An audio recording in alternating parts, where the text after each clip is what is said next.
Tiger 1 and the Elephant. So that heavy German armour has got an enormous effect. We're very privileged obviously here today to see a King Tiger, the only running King Tiger. It's come all the way from Smurf.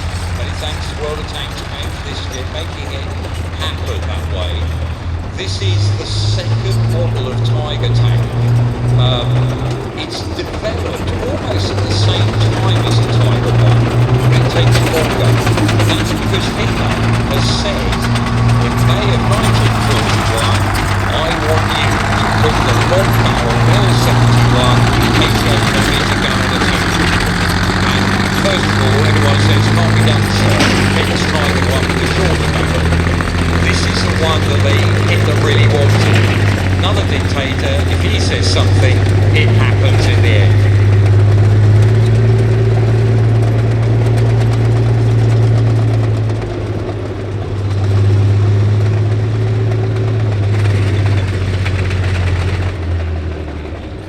Now, just like with the Tiger 1, there's the HWA, the German Weapons Office.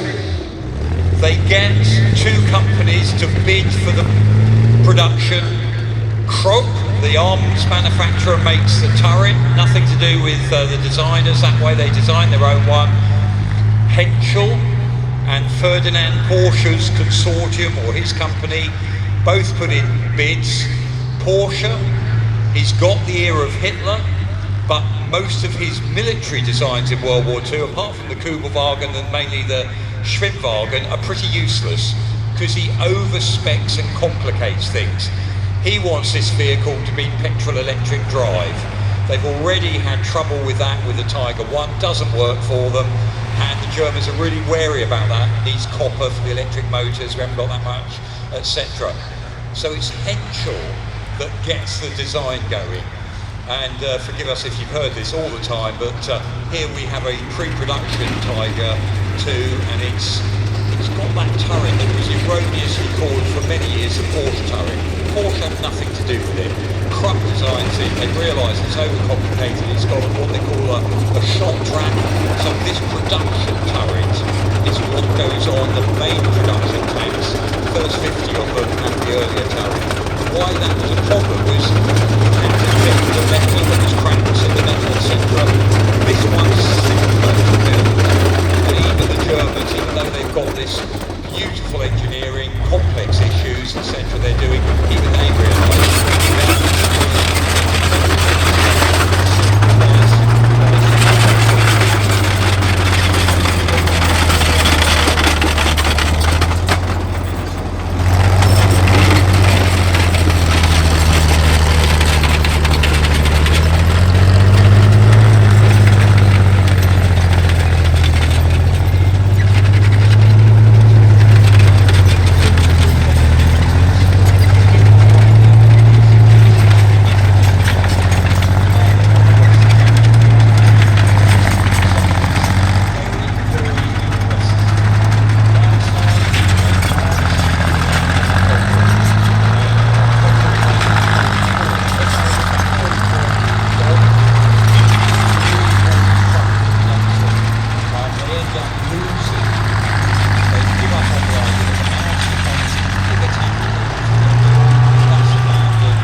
etc.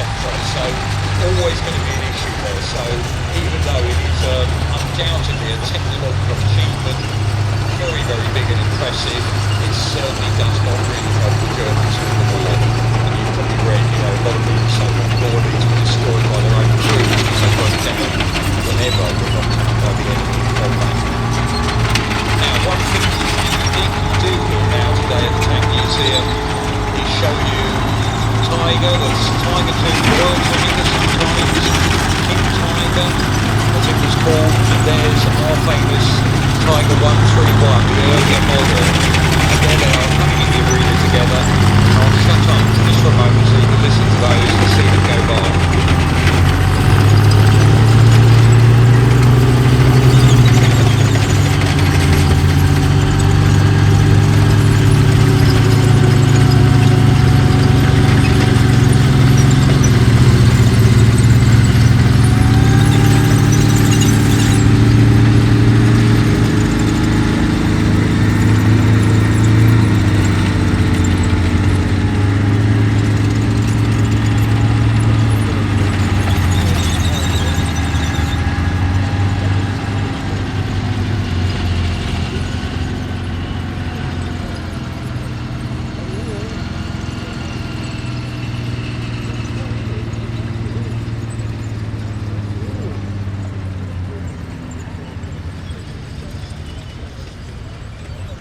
So if you just think there, Panzer III first started designed for the German military way back in 1934. They have an issue, the Germans, building these tanks, getting the technology right. They're only just coming into service. They reckon the German military says we'll be ready in about 42, 43. Hitler jumps the gun. And so they're going into combat. This one has got, it starts the Panzer III, the one at the rear there, starts with a 37mm anti-tank gun. That's what you see in France mainly. This is the next model, 5cm gun. They've upped the armour on the front. This particular one was sent out to North Africa to fight there, and it was captured by Britain and brought back for evaluation. But if you look at that tank, the specs of it, and then the fact Hitler comes along and says, no, early on, I want you to put an enormous 88mm gun on a tank. It's going to have 10cm thick armour.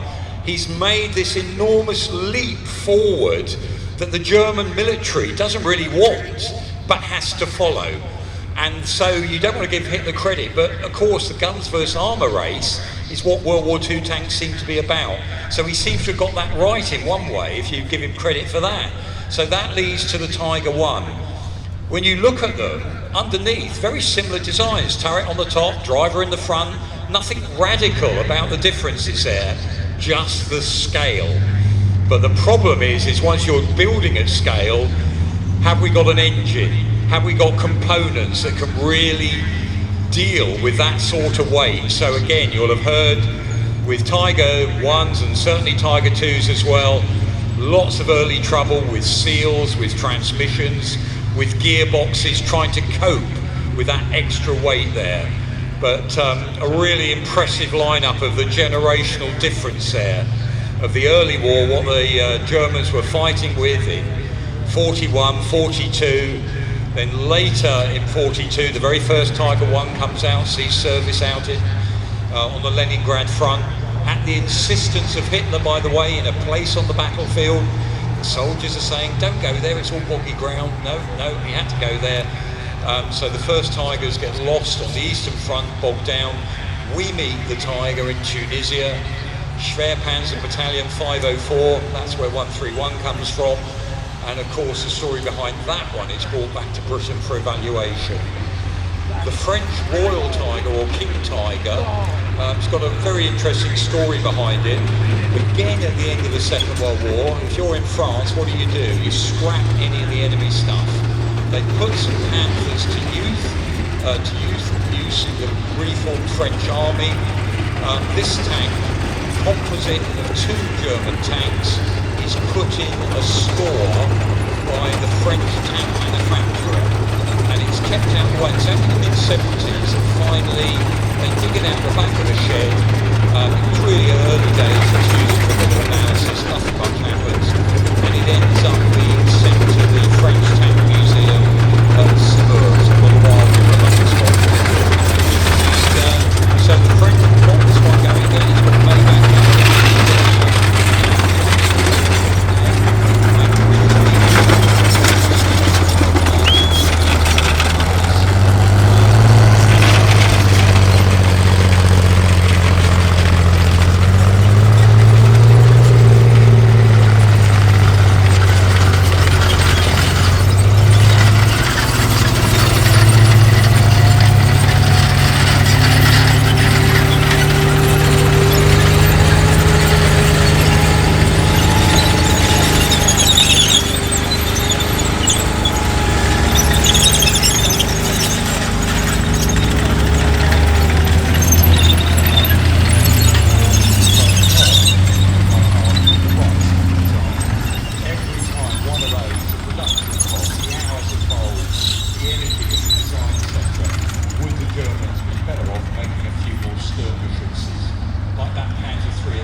Sherman and the T-34 off as well, and they'll run round. And again, after lunch, we're going to be seeing some of these tanks back again, including that Jeep Tiger and our Tiger 1 in a bit of a scenario for you.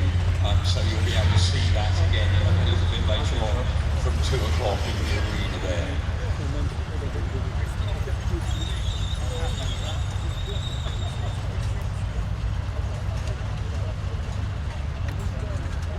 Just seeing back the Tiger 1, if you see there over in the far corner. Driver, of course, that lovely phrase, going to war, looking out of the letterbox. Very small vision from the front there when you're actually driving a closed down tank. Much better to drive one with your head out of the hatches. All round visibility, you've got a bit more spatial awareness. Under fire, close down the hatches, drop your seat, and you're just looking out the periscopes where your visibility is not that